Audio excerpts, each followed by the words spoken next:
Okay, welcome, Miss Pam. It is Sunday, October 30th at 11 a.m. Eastern Standard Time. I have been coming from all sorts of different time zones recently, but I am back in Florida, thankfully, back in a normal, sane time zone that makes sense to my brain and my sleeping patterns. I will say in Sedona, about 7:15 every night, I'm like, oh, it's time for bed. No, it's not. It's only 7 o'clock, but at home it's 10 o'clock. So yes, it is time for bed. So this morning we are going to talk about stress. We're going to talk about what stress does internally to our bodies. We're going to talk about how stress affects our body. And we're going to talk about how things such as sound baths and somatic movement and some other things that we do can set us up to really combat the stress in our lives. And these are things that we can really walk our clients through as well. If we have someone coming in and say a chronic stress condition, a lot of the things we're going to talk about today are things that you can help them employ in their own lives to get things going. So stress is a physical expression of our fight or flight survival mechanism. A threatening situation will trigger a stress response, which prepares us to confront or flee a possible danger. And Pam, I'm going to put this this Word document in the link when I put it on Mighty Network. So this will all stuff be available to print out. I'm still kind of putting it all together, but it will be there in the next couple of days. This helps for immediate danger, but unfortunately, the stress response is also triggered by tense situations where physical action is not an option, such as unreasonable boss, heavy traffic, or financial problems. So it's not always just about, we're stressed because our life is in danger. We're stressed because of a lot of other things. So there's 3 types of stress. There's acute stress, which prepares us for fight or flight and is generally short-term. Episodic acute stress, which is frequent episodes of this acute stress happening, or chronic stress, which is long-term and is the main cause of stress-related health problems. So it's not really so much the acute or the episodic, although if the episodic continues on and on and on, it then becomes a chronic response. So that episodic could turn into chronic stress, and then chronic stress is that long term. So stress causes chemical changes in the body that, left unchecked, I have to let someone in. Hang on. Let's get this person in. Sorry, Pam. Okay, so stress causes chemical changes in the body that, left unchecked, can have negative effects on both mental and physical health. High levels of stress contribute to health issues as diverse as depression, insomnia, heart disease, skin disorders, and headaches. So, acute stress is a short-term response by the body's sympathetic nervous system. Good morning. We are just getting started and we're talking about stress. I have muted your mic, but feel free to listen in.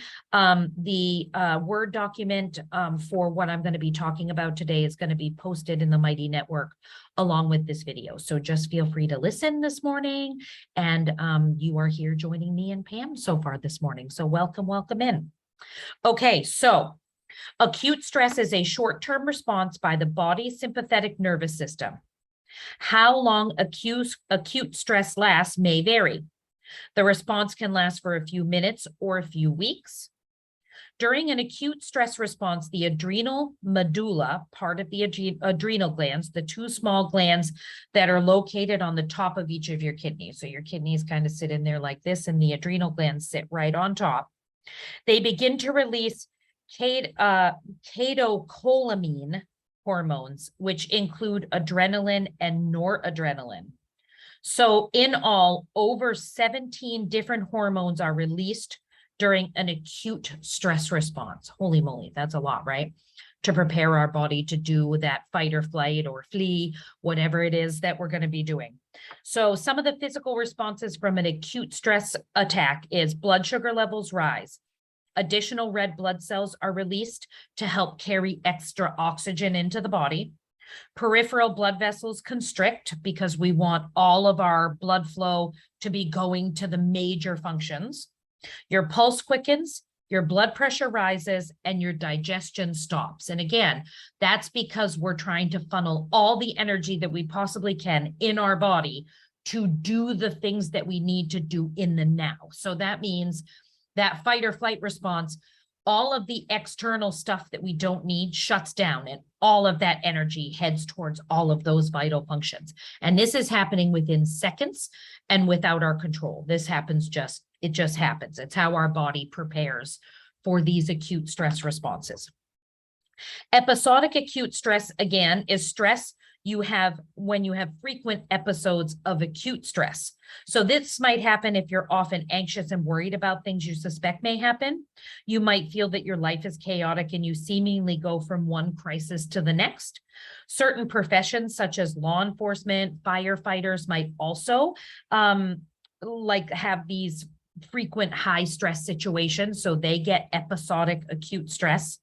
As with severe acute stress, episodic acute stress can affect your physical health and mental well-being. So this episodic acute stress, if you are in a profession, say, such as law enforcement or firefighting, you will keep doing this over and over and over again, which will eventually lead to chronic stress. So it can affect the body just as much as someone who's under different types of stress.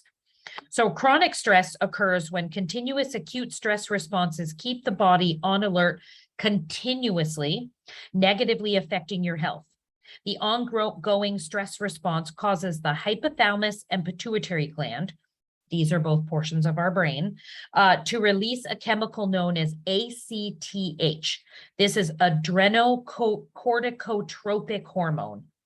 ACTH, adrenocorticotropic hormone. Say that 10 times fast.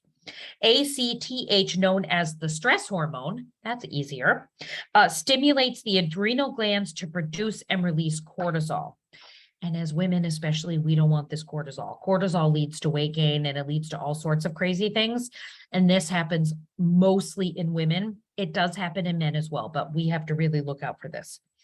Cortisol is one of the hormones associated with waking and sleeping. Levels of cortisol naturally fluctuate during the day.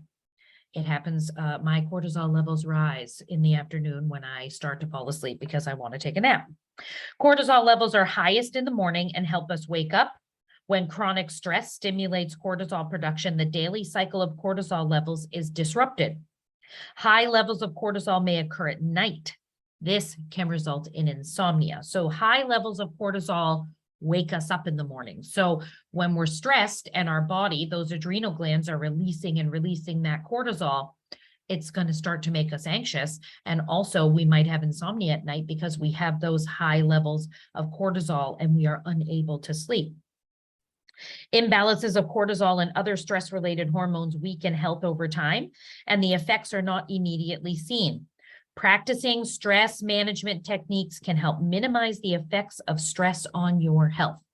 Mindfulness, y'all. We're going to talk about some of those things.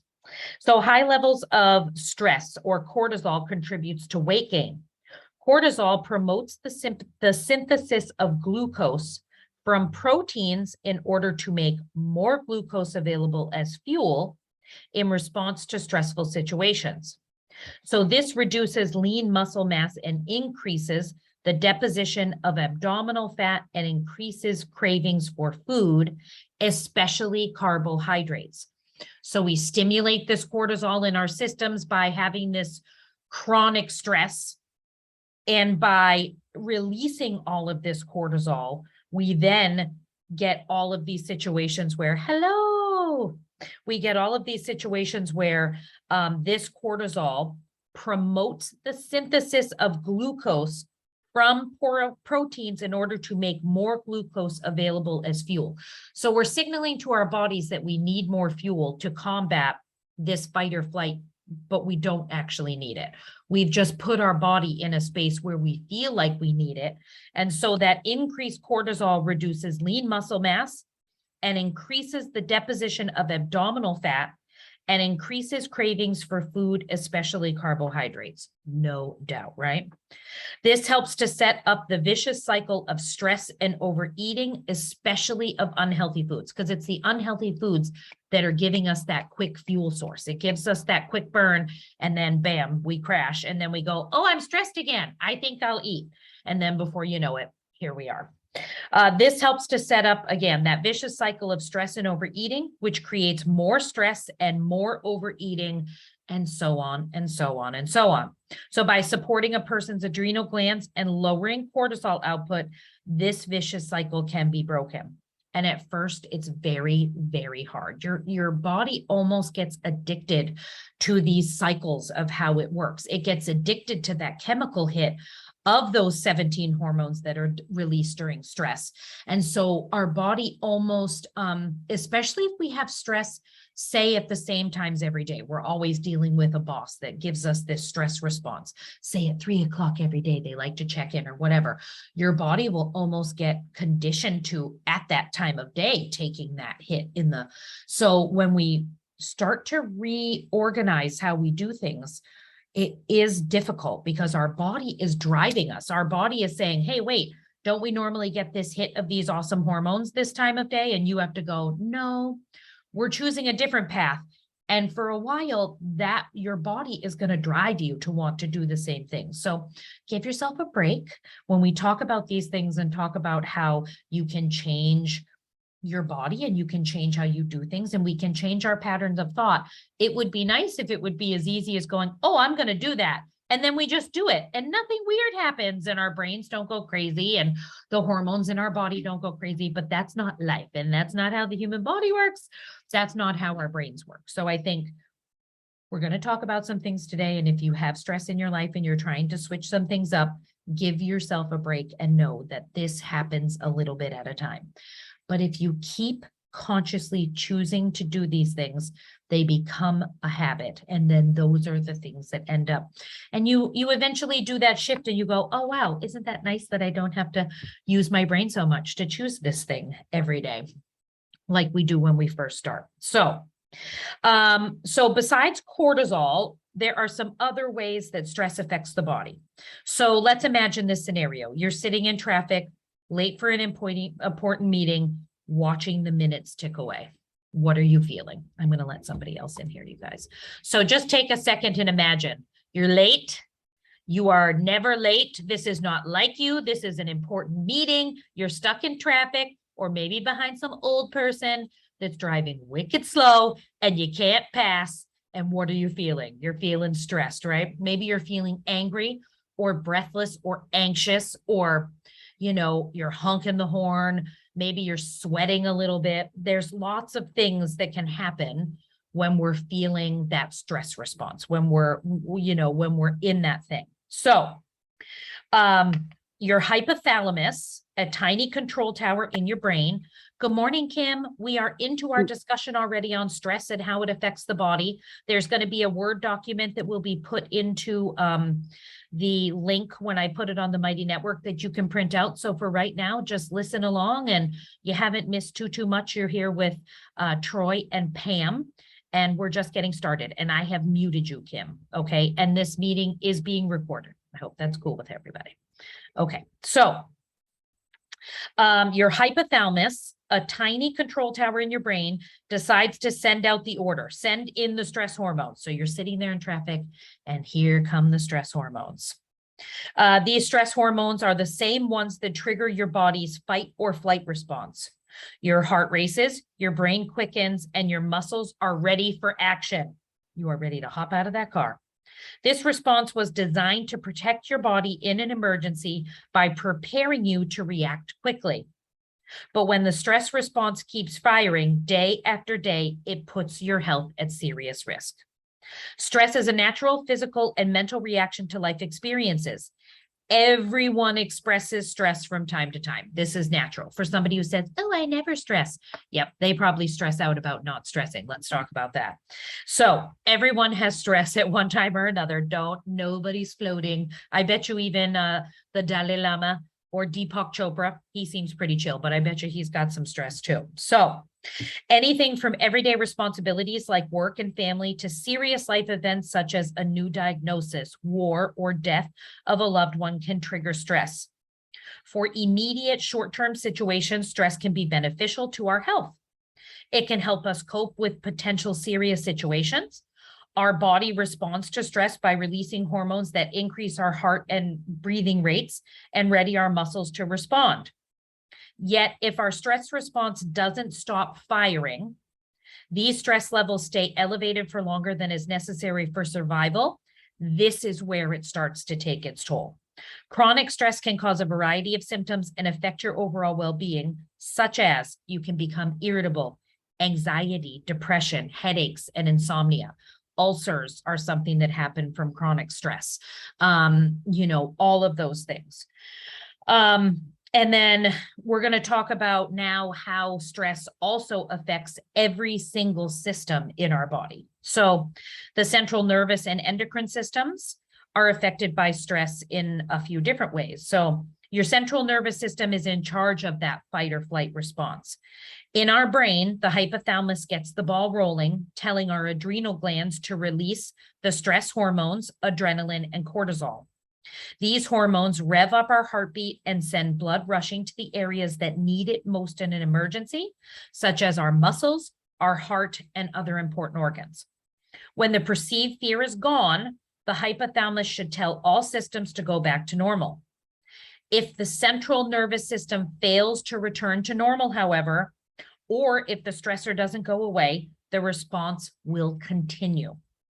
Chronic stress is also a factor in behaviors such as overeating or not eating enough, alcohol or drug abuse, and social withdrawal. And it's all because of this central nervous system and this endocrine system. The respiratory and cardiovascular system. So the stress hormones affect your respiratory and cardiovascular systems. During the stress response, you breathe faster in an effort to quickly redistribute oxygen-rich blood to your body. If you already have a breathing problem like asthma or emphysema, stress can make it even harder to breathe. Under stress, your heart also pumps faster. Stress hormones cause your blood vessels to constrict and divert more oxygen to your muscles, so you'll have more strength to take action. But this also raises your blood pressure. As a result, frequent or chronic stress will make your heart work too hard for too long. And when your blood pressure rises, so do your risks for having a stroke or heart attack. And if you are already having heart problems, chronic stress is just going to make a stressed out system just more stressed. So, that's why when you go to the doctor and they say, you need to reduce your stress, and we go, yeah, I know. It's legit, y'all, especially if you have an already, chronic heart problem. So your digestive system, under stress, your liver produces extra blood sugar, glucose, to give you a boost of energy. If you're under chronic stress, your body may not be able to keep up with this extra glucose surge. Chronic stress may increase your risk of developing type 2 diabetes because of this glucose surge. The rush of hormones, rapid breathing, and increased heart rate can also upset your digestive system. You're more likely to have heartburn or acid reflux thanks to an increase in stomach acid. That sounds like fun. Stress doesn't cause ulcers. A bacteria called H. pylori often does, but it can increase your risk for them and cause existing ulcers to act up. So say that you have this H. pylori in your stomach, which most of us do. Most of it is under a controlled level, but you're under chronic stress. So now you have more stomach acid. Now the lining of your stomach is irritated, which now gives that H. pylori a space to go and infiltrate and create ulcers. So that's how it happens. Also, if you already have an ulcer and you're stressed out, you're irritating that ulcer, which opens it up to even more bacteria and more irritation and all of those things. So I think our lesson today is let's stop with the stress because it does icky things inside of us, like causing us to talk about acid and ulcers. So the muscular system, your muscles tense up. I'm having a hard time talking today. It's a Sunday. Your muscles tense up to protect themselves from injury when you're stressed.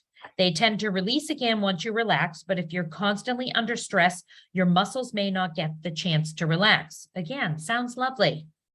Tight muscles cause headaches, back and shoulder pain, and body aches. And over time, this can set off an unhealthy cycle as you stop exercising and turn to pain medication for relief, which then irritates your already irritated stomach and your already irritated ulcers. And then that's going to cause you to breathe heavy, which is going to affect your heart. You see where we're going here? It's a domino effect of bad health. So let's just get rid of the stress. Listen, we're all doing sound. We're all walking, hopefully, a mindful path. Let's just do the things we know how to do. We're going to talk about some of these things. But again, we have more systems. Sexuality and the reproductive system. So stress is exhausting for for both the body and mind. It's not unusual to lose your desire when you're under constant stress. While short-term stress may cause men to produce more of the male hormone testosterone, this effect does not last. If stress continues for a long time, a man's testosterone levels can begin to drop, and this can interfere with sperm production and cause erectile dysfunction or impotence. Chronic stress may also increase the risk of infection for male reproductive organs like the prostate and the testes. I found that to be very interesting. It's amazing how it's all about frequency, right? It's all about vibration and frequency, and all of this stress. I imagine, and I can feel in my body how chronic stress makes me feel, and it really does tighten up my body, but it also opens us up to all sorts of infections within our body. But also think about all the energy and all the emotions and all the stuff that gets stuck in our aura outside of us that then works into our body that's already stressed out and tight. The human body is really cool, and we don't even understand a fraction of how it works, but we're learning. So for women, stress can affect the menstrual cycle. It can lead to irregular, heavier, or more painful periods. And chronic stress can also magnify the physical symptoms of menopause. Great, because menopause isn't bad enough, that now stress really amps that through the roof. And I feel like when my mom was going through menopause, she was stressed out all the time. So that doesn't help, right? So I'm really trying to just do the woosah breathing, which sometimes works and sometimes doesn't, let's be honest. And the immune system. So stress stimulates the immune system, which can be a plus for immediate situations. This stimulation can help you avoid infections and heal wounds. So say that you're in a situation where you've just sustained an injury, that stress response can actually help you in the short term. But over time, stress hormones will weaken your immune system and reduce your body's response to foreign invaders. So people under chronic stress are more susceptible to viral illnesses like the flu and the common cold, as well as other infections. Stress can also increase the time it takes you to recover from an illness or an injury. So, when we think about just from start to finish, how things happen within our brains, and then these hormones are stimulated, which stimulate other things, which then stimulate other things.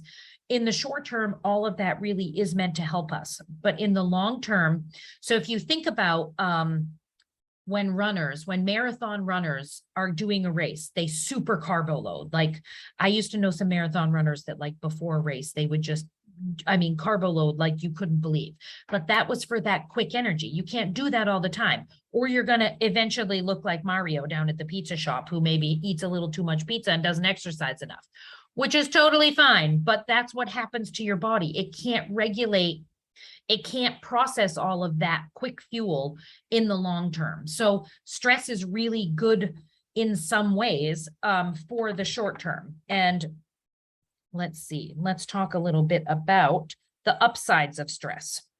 So changing our mindset doesn't mean taking a Pollyanna view of the world when we talk about changing our stress. The key isn't to deny stress, but to recognize and acknowledge it, and then to find the upside, because full throttle fight or flight response is not the only response to stress. When the stress does not involve a real life-threatening situation anyway. When it involves real life situation, your body takes over, and it is all about that. But most of our stress that we're going through in this world is not about that. Our body responds that way, but that's not what's going on. So in people with a more stress-hardy mindset, The stress response is often tempered by the challenge response, which accounts for the so-called excite and delight experience that some people have in stressful situations, such as skydiving. Like the typical stress response, the challenge response also affects the cardiovascular system, but instead of constricting blood vessels and ramping up inflammation in anticipation of wounds, it allows for maximum blood flow, much like exercise. The balance of hormones is different too, including more DHEA, which helps people with depression, obesity, lupus, and adrenal insufficiency. DHEA may also improve skin in older people and help treat osteoporosis, vaginal atrophy, erectile dysfunction, and some psychological conditions. So in an event like skydiving, you know what you're doing. Your mindset is different. You're not going skydiving going, well, I mean, I think we are kind of going, well, let's hope for the best. But I think we also have that challenge response where we're going, I'm doing this, I'm overcoming this, I'm going to channel this stress into good, right? So it's that change of mindset, but that change of mindset triggers that challenge response in the body, which then combats or reacts the stress in our body differently. So instead of those 17 stress hormones, you are getting those things, but you're also getting a different balance of hormones, which means you're not getting as much of the other hormone as you are the DHEA. And this hormone helps people with depression, obesity, lupus, and adrenal insufficiency, and may also improve skin in older people and help treat osteoporosis, vaginal atrophy, erectile dysfunction, and some psychological conditions. So stress doesn't always have to be bad, but it just depends. And so I want to go over all of this so that we can start to identify for ourselves the different type of stress that we're under, because we can't change, we can't move forward, we can't find ways to combat if we don't understand what it is that we're going through. So I think we talked last week about the RAIN technique. I'll go over that a little bit today if we need to, but the RAIN technique is a great way to discover what we're feeling and what we're going through. And then really reading through some of these things about stress, we can then identify, am I in chronic stress? Do I have a lot of acute stress? Am I in a job where I have that episodic stress? And what can I do to combat all of these things? Also, at the same time, though, I would imagine that firefighters and law enforcement do have a little bit of this type of stress that we're talking about right now, where they can harness that stress into that kind of challenge response. But I think it's something that, you have to really manage. Another modification to the stress response is called tend and befriend. It explains why after September 11th or other horrible tragedies, people felt the need to reach out to friends and relatives in the community to assure themselves that loved ones were all right, to comfort the distressed or bereaved, and to shore up social networks. Connecting in this way actually helps reduce stress, as opposed to, say, watching an endless loop of TV coverage. That's because tend and befriend also involves different balances of hormones, in particular increased levels of oxytocin, which enhances bonding between mother and child or between sexual partners. It makes the brain's reward centers more responsive to social contact and is an important part of resilience. So stress has, like everything else, multiple sides. We just have to decide what it is that we're looking at and maybe reframe how we're going to look at some of these things. So dialing back from full-on fight or flight can be simply a matter of changing your mindset.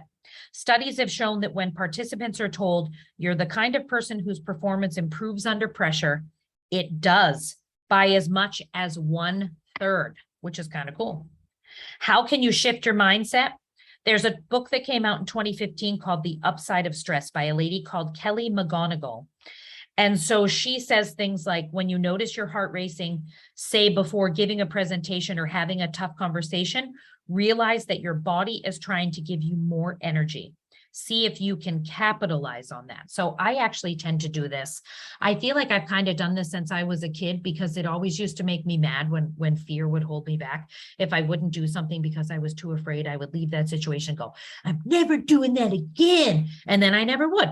And so I kind of really have a way of, I almost let the fear take over my body. I like to feel it in my body, because then I almost imagine that I start to pull all that energy back from my body and I channel it into whatever it is that I'm doing. And I feel like I just really use that nervous energy within my body, and I use it as a way to make myself better in that moment. But it is something that I've been doing since a kid, and I did it because it just made me so mad that fear would hold me back. So, you can capitalize on that fear if you can look at it in that way. If you're feeling nervous, pause to consider why. Ask yourself if it's because you're doing something that matters to you and therefore reinforces your values and gives meaning to your life. So if you can really find the why do you feel nervous, and if a lot of the times it's this is so important or this means so much to me, great, then connect into that feeling of it meaning so much to you and use that nervousness to fuel that passion. Don't deny the stress, but redirect your energy away from it and towards the task at hand.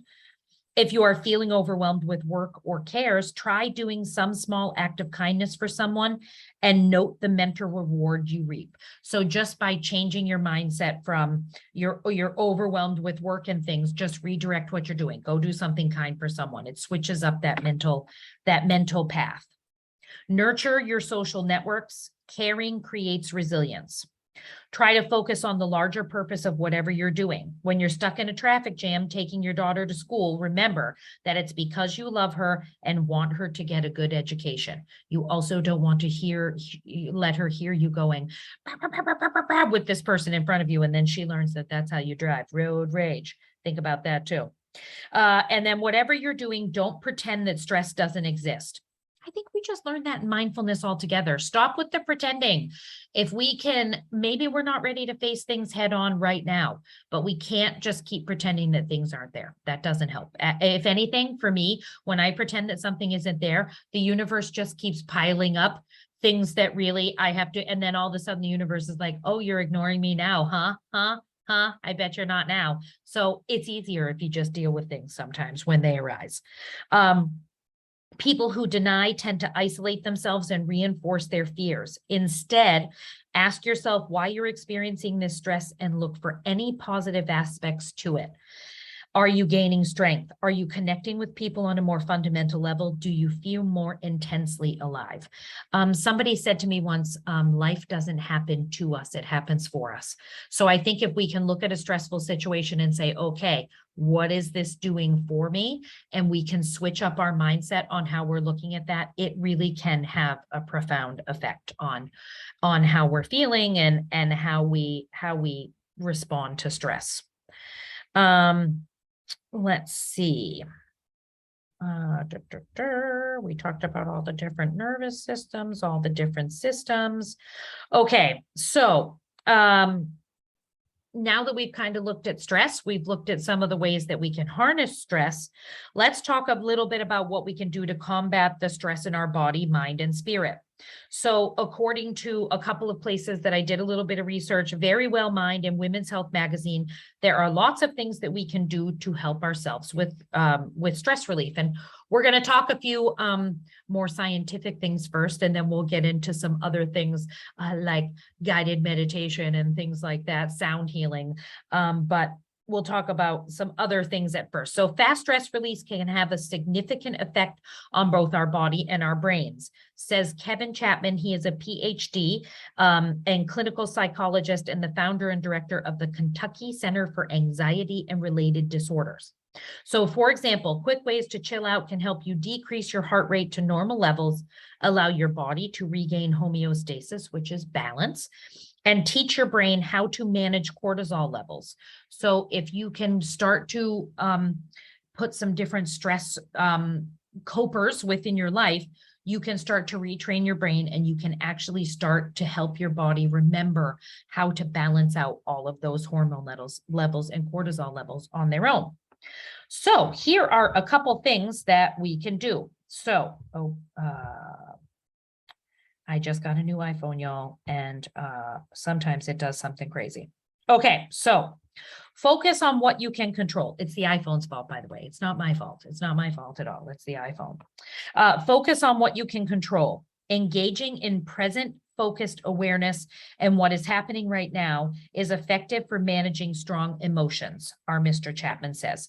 He recommends using a meditation app like Headspace, or on the Mighty Network, you have Meditate to Go, where you can hear meditations from Coach Bill and Sam and me and probably Pam and lots of other students that are on there. So if you go onto the Mighty Network, you can get into Meditate to Go. So there's meditations in there. And then move forward with your day with the awareness that you can only control what you do. So think waking up 30 minutes earlier to write, wearing a mask when you go outside, or going for a slow run after work. Label your stress. Labeling your stress can change the way you respond to it. Specifically, labeling helps us externalize the stressor.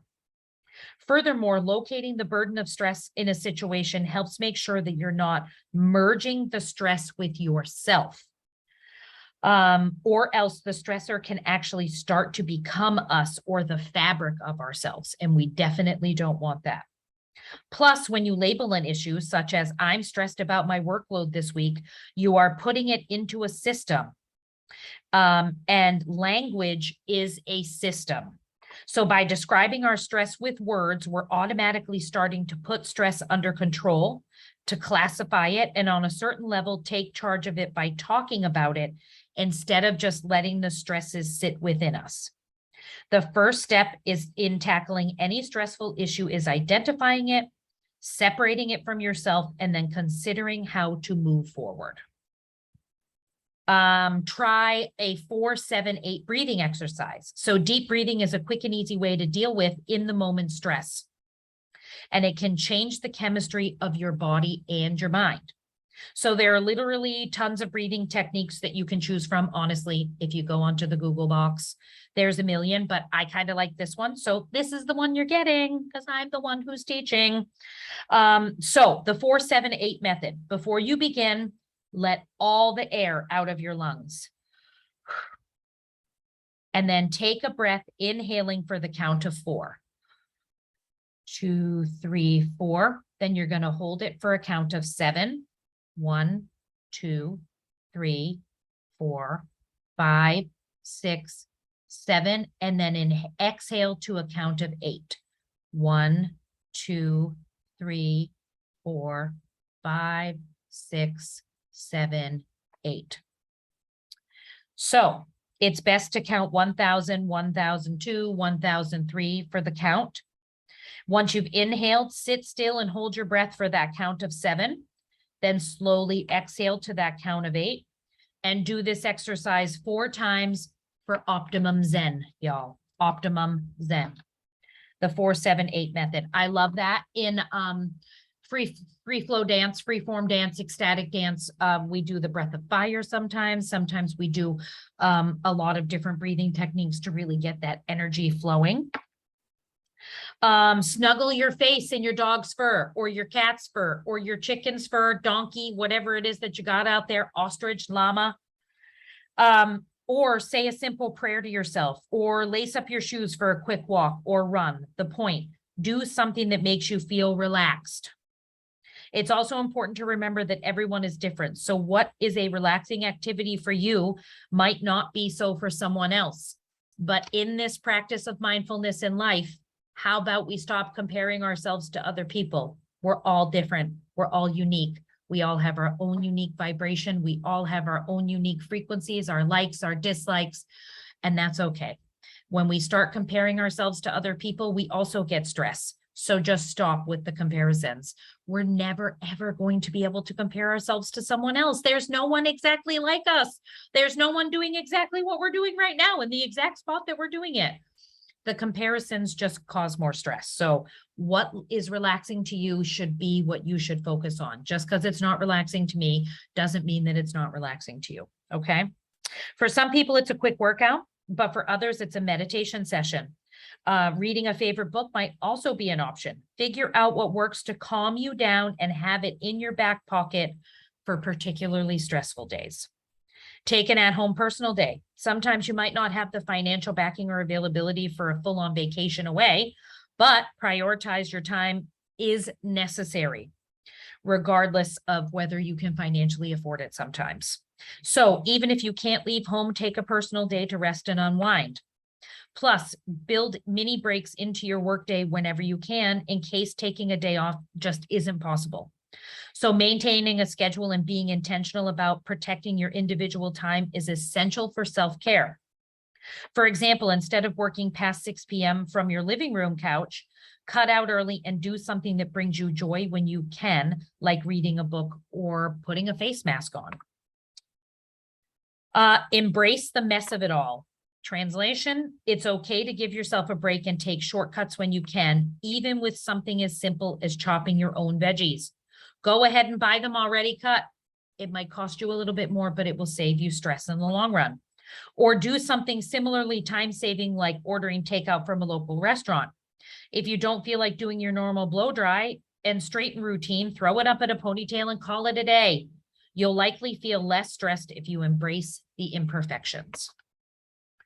Exercise for at least 20 minutes every day. Exercise is an amazing stress reliever. It can lower your blood pressure, improve your sleep, and give you more energy, according to the American Heart Association. If you don't need to go all out into high intensity training every day to get the benefits.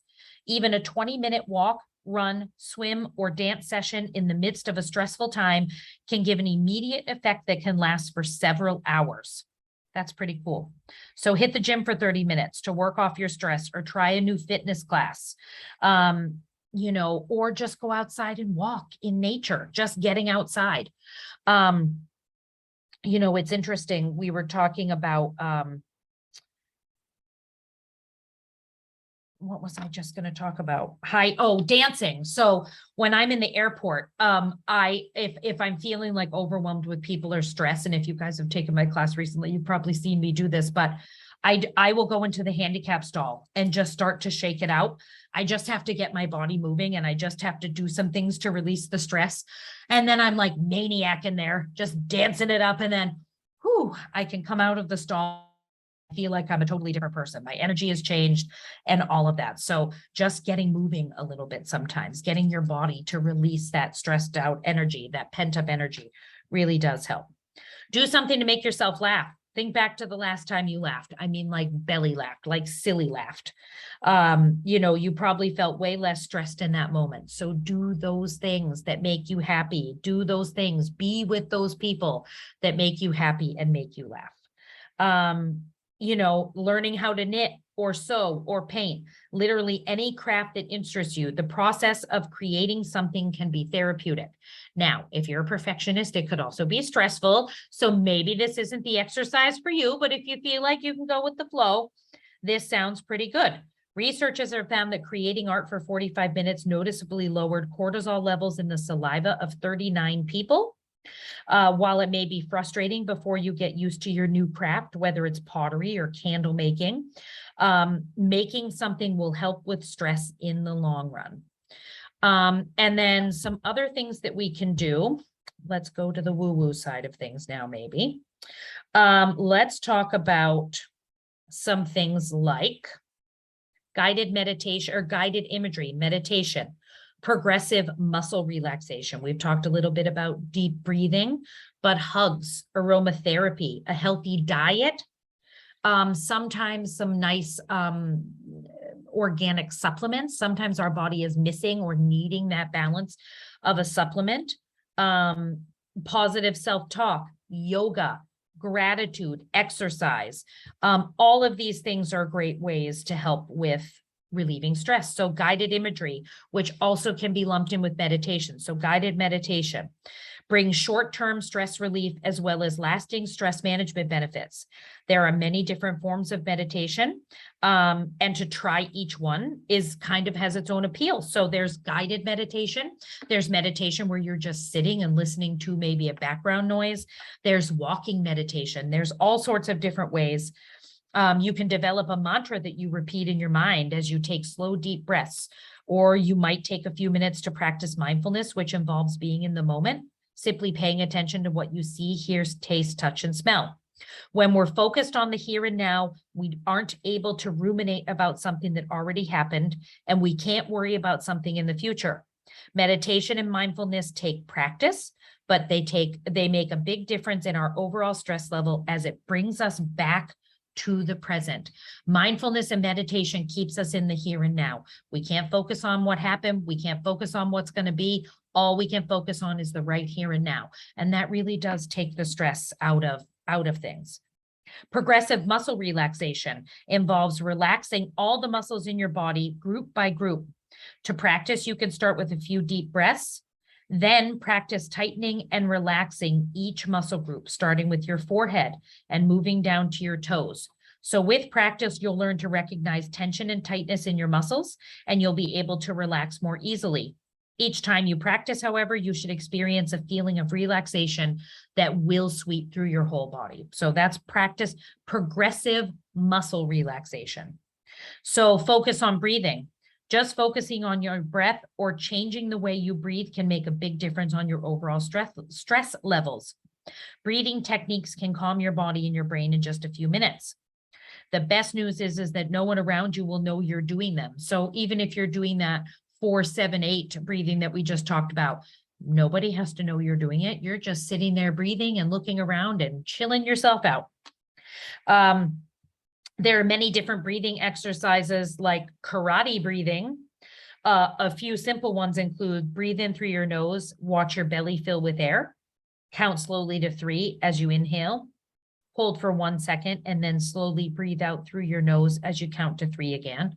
So in for 3, hold, out for 3. That's a faster. Breathe in through your nose and imagine that you're inhaling peaceful, calm air. Imagine that air spreading throughout your body. As you exhale, imagine that you're breathing out stress and tension. Get a hug from a loved one. Physical touch can do a lot to relieve your stress. Hugging a loved one can be especially beneficial. When you hug someone, oxytocin, also known as the cuddle hormone, is released. Oxytocin is associated with higher levels of happiness and lower levels of stress. Oxytocin also causes a reduction in blood pressure. It reduces the stress hormone norepinephrine and can produce a sense of relaxation. So do not discount the power of a hug. I love giving a hug. I like giving a strong hug. I don't want any wimpy old hug. I want a nice strong hug. And I know since COVID, hugs can be a little weird, but I'm still hugging anyway. So sorry everyone. Aromatherapy. Real benefits for stress relief. It can help you feel energized, more relaxed, more present in the moment. Emerging research suggests certain scents can alter brainwave activity and decrease stress hormones in the body. So whether you enjoy candles, diffusers, or body products, consider incorporating some aromatherapy into your day. Just be aware, though, again, as we talk about in sound healing and things, not everybody might be down with your scent. So if you're going to be burning scents in places with other people, just make sure that you don't take someone down with an allergy they have by de-stressing yourself with your aromatherapy. Because if you take someone else down at work, then you're going to feel stressed out because you just took someone out with your aromatherapy. So some long-term stress relief strategies. So it's important to create a lifestyle that will help you ward off stress and deal with challenges in a healthy way in the long term. So meditation, doing a mindfulness practice, anything like that, meditation, sound baths, all of these things that we, mindfulness journal, a gratitude journal, affirmations, positive thoughts will help with stress reduction. So any mindfulness practice that you can do is going to set you up for the long term. But also eating a balanced diet. A poor diet can bring greater reactivity towards stress. Emotional eating and reaching for high-fat, high-sugar foods can provide a temporary sense of relief that adds to your long-term stress. But refined carbs like cookies, potato chips cause a spike in blood sugar. When your blood sugar crashes, you might experience more stress and anxiety. Consuming a healthy diet can help you combat stress over the long haul. Foods like eggs, avocado, and walnuts support mood regulation and energy balance. Some stress relief balances or stress relief supplements can help in some instances. A daily multivitamin may help address nutritional deficits and ensure you get the necessary vitamins and minerals to feel your best. I do one of those Zim mineral tabs in my water. You can also do water that has trace minerals in it and things like that. So melatonin is a natural hormone that can help regulate your body's circadian rhythm, so it helps with sleep. Ashwagandha, it's an adaptogenic herb, is thought to help improve the body's resilience in mental and physical stress. L-theanine is an amino acid that has been shown to help reduce stress, promote relaxation, and improve sleep quality. And the B vitamins, some research indicates that B vitamins may help lower homocysteine levels, reduce stress, and improve mood. So a good multivitamin. Take time for leisure activities. Develop a positive self-talk habit. So the way you talk to yourself matters. Harsh self-criticism, self-doubt, and catastrophic predictions aren't helpful. If you're constantly thinking things like, I don't have time for this, or I can't stand this, or I can't do this, you'll stress yourself out. It's important to learn to talk to yourself in a more realistic, compassionate manner. When you call yourself names or doubt your ability to succeed, reply with a kinder inner dialogue. Positive self-talk can help you develop a healthier outlook, and an optimistic and compassionate conversation can help you manage your emotions, which also help you manage your stress and help you manage your overall health. Practice yoga, but not just yoga, any somatic movement. We talked about somatics recently. We store pent up energy. We store stuck emotions in our body by doing things like yoga, Tai Chi, Qigong, doing those somatic movements, but doing it slow. So not doing power yoga, doing really mindful yoga, doing mindful Tai Chi. So dance is a somatic practice. It's interesting because dance isn't done slow. It's done slow in the beginning, but then it works up with the beats per minute, but it is also a somatic practice. So practicing yoga, practicing Tai Chi, practicing Qigong, practicing anything that you can do slowly will help with your stress and your overall health, but also dancing. Get out there, do some dancing. Gratitude helps you recognize all the things you have to be thankful for. Whether you're grateful for a sunny day or thankful you arrived at work safely, think about all the good things you have in life. Gratitude also reminds you of all the resources you have to cope with stress, which can be quite empowering. So I think you guys are getting the idea, right? All of these things that we're talking about, everybody uses different names or they talk about them in different ways, but mindfulness is one of the most amazing ways that you can combat stress. So meditation, exercise, gratitude, affirmations, all of these things that we talk about in mindfulness are things, yoga, somatics, are all things that we can do to combat stress. They're also things that we can do just to keep our body healthier most of the time. So if it's good for you, it is going to help you be able to combat stress. And when the stress piles up and piles up and piles up and piles up, just remember that when you start doing practices to help reduce that stress, we are like an onion. You're going to have to peel back layers and layers and layers and layers until you feel like you have finally gotten to where you need to be. That's the journey. Have fun with it. Enjoy learning about mindfulness. If you don't know about mindfulness, enjoy learning how to meditate. Meditation is one of the most amazing practices in the world, and it takes work at first. It did for me. My brain just can't. I had to exercise to meditate at first. It took me a while, but once I started peeling back all those layers, I was able to be quieter within myself. And then my meditation practice grew and grew from there. Meditation is one of the greatest things that's ever happened to me. I want you to enjoy the journey of learning meditation. It's a beautiful practice and you learn so much about yourself. Take some time to write your own affirmations. Think about the things you want to say to yourself. Don't just look up your lists on Google if that's not what you want to do. Take the time to nourish those words for yourself. All of these practices, writing a journal, keeping a journal is the best way to manage stress. It's the best way to get all of this stuff that's going on in here out of you. It's also the best way to look back and see how far you've come. Gratitude. It is hard to feel stressed and it is hard to be sad when you are counting your blessings. When you are sitting around thinking about all the things you have to be grateful for, I promise you, you are not still simultaneously feeling bad about the things you're not, because you're not thinking about those things.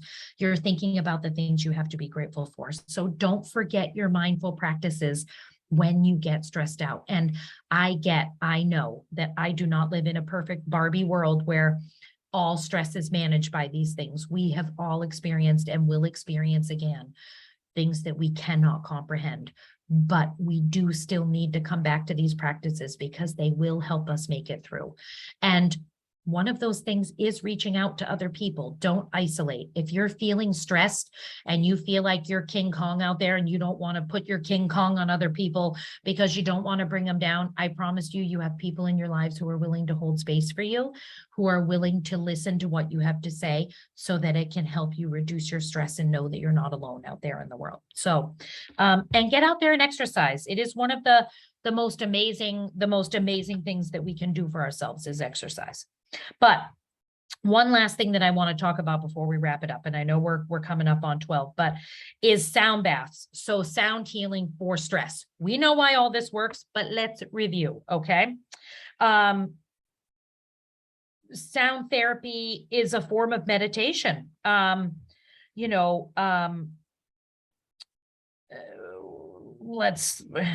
So deep rest and relaxation are the goal of a sound bath, okay? Sound can bring balance, relaxation, a sense of wholeness to the body. The sound of harmonic vibrations created by singing bowls and gongs and chimes and other overtone emitting instruments is intended to stimulate the alpha and theta brainwaves, which are associated with deep meditative and peaceful states that are highly conducive to healing.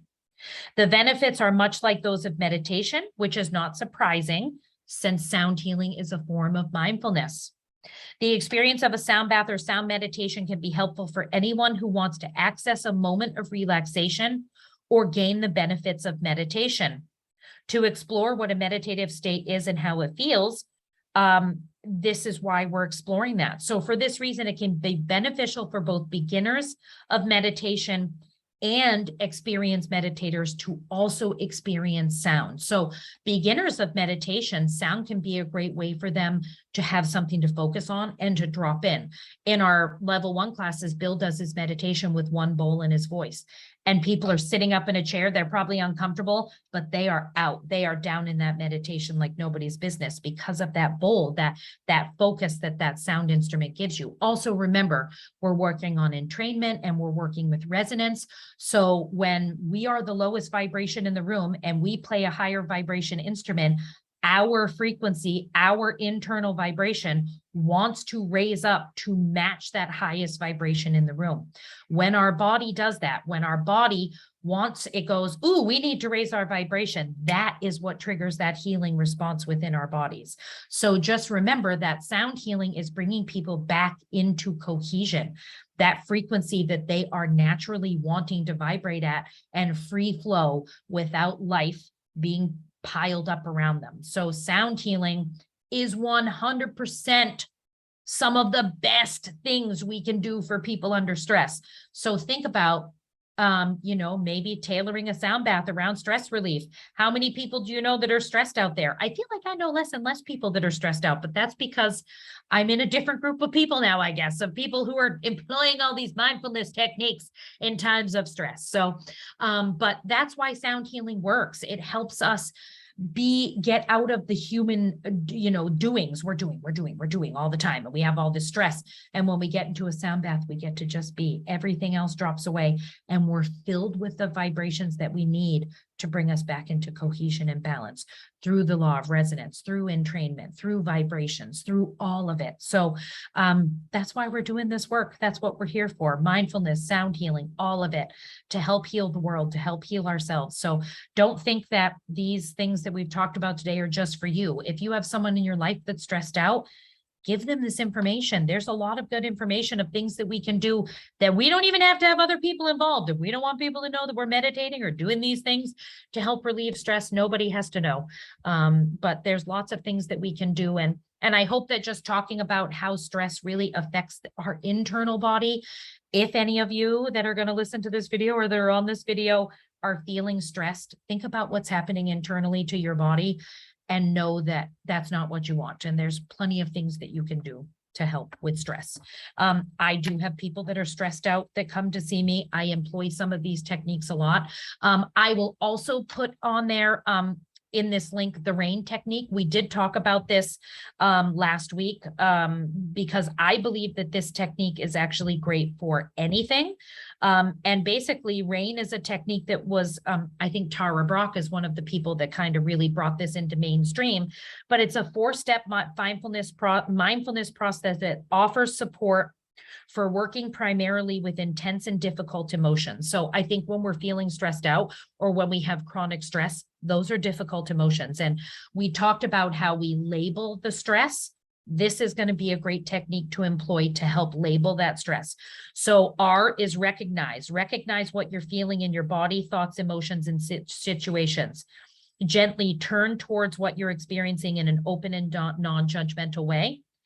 A is allow. So allowing means to let it be as it is. It is the acknowledgement and acceptance of your present moment reality. So you're feeling stressed, recognize it, allow it, investigate it. You may not always feel you need this step, as sometimes it's just the recognition and acceptance is enough, but you might need to investigate that a little more. And then N is non-identification. So turn your attention to the simple realization that you are not your mind or your emotions. You are the awareness that is always you underneath every thought, emotion, and sense. This step is to help you realize that who you are is not fused with or defined by your thoughts and emotions. So use this RAIN technique anytime. I give this RAIN technique to my clients. But then one last thing, I guess I didn't realize I had so much stuff to talk about with stress. The last thing I want to give you is just one last little coaching tool, and it's called the stress scale. So sometimes I give this to my clients when they have so much stress and they can't identify it. This kind of helps put it together. So the stress scale. So we often generalize about stress. So we just say, oh, my life is stressful. Okay, well, what does that mean? It's stressful how? In what ways? Can you identify those ways? Again, it comes down to that labeling. And all of these things can go together. So I kind of do the stress scale and the RAIN together because I want people to identify the stress, but then I do want you to kind of work through it. But with this, so what you need to be aware of is how the different aspects of your life are stressful or not. So for the client exercise, it's record the stressful situations and scale them between a 1 and 10. 1 represents no stress and 10 represents stress at its worst. So maybe have your clients write down all of the situations that they feel are stressing them and have them label them as a 1 to 10, whether this is a super stressful thing or not so stressful thing. And then that gives them a way to look at and go, okay, I do have a lot of stress in my life, but most of these things are no big deal, but these things are big things. And what do I need to do to get them under control? And then also what you're going to do is you're going to record situations. You're going to have your clients record situations where they remained calm and label those things on a scale from 1 to 10. So 1 represents that, the situation was very stressful, but they remained calm, or 10 represents complete calm. So in the situation, you remained calm, but were you still stressed? That's a 1. Or were you totally zen and calm? That's a 10. And then and that gives you an understanding of what helps you relax and what makes you stressed. And then once you can start to identify these things, then you can start to break them down and they don't become a freight train that rolls away from you. So the stress scale and the RAIN technique. Also remember that not all stress has to be bad. When we can employ that challenge response, which I believe I do when I go, nope, this nervousness is not going to overtake me. I'm channeling this into whatever project it is I have, or when we go skydiving or get on a tall roller coaster and go, okay, I'm overcoming this, I'm doing it. remember, it then causes our body to emit different hormones that are actually better for us than that fight or flight. So sometimes it really is just about looking at things through a different lens. And remember that life isn't happening to us, it's happening for us. So if we can take that stress and go, okay, this is helping me in some way right now, then I'm going to channel this into whatever it is I'm doing. I'm going to get this turned around and then I'm going to let it go by things like meditation and exercise and sound baths and all of these things. Then we can keep ourselves in balance and hopefully kind of reduce the stress that we're all going through. So, all right. Any questions? Anybody have anything they want to add or say? I know it's late. You know, sometimes we just get talking and that's just how things go. In the next couple days, I'll be putting up the Word documents to accompany this. So I'll put up the RAIN technique. I'll put up that stress scale. I'll put up all of the things that we talked about today. I'm still kind of melding things together and putting them in a way that doesn't have me flipping through all sorts of things like I do sometimes in these classes when I'm accumulating all of my stuff. I don't have any idea what we're going to talk about next week. If anybody has anything that they want to talk about next week, reach out to me on the Mighty Network in a private chat. And I can always put something together. I kind of just dig through all the things I have and go, oh, this has come up a lot lately. I think we'll talk about this. And I feel like stress is cyclical sometimes. But another thing that we can do to combat stress, and I'm just going to put this out there before we go, stop watching the news, stop listening to the radio, just stop it, especially now that we have another election cycle coming up. It's getting worse and worse and worse. Like, honestly, when I first started working with a shaman years and years ago, that is the one thing that we had to promise her that we would not do.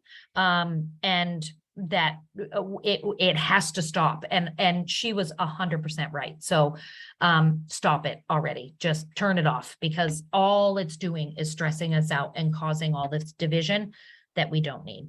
So, okay. Anything? Everybody good? Okay. Well, thanks for tuning in today, everybody. And we'll see you for something next week. Not sure what that's going to be, but we'll figure it out. All right. Thank you, Bye. Becky. Bye-bye.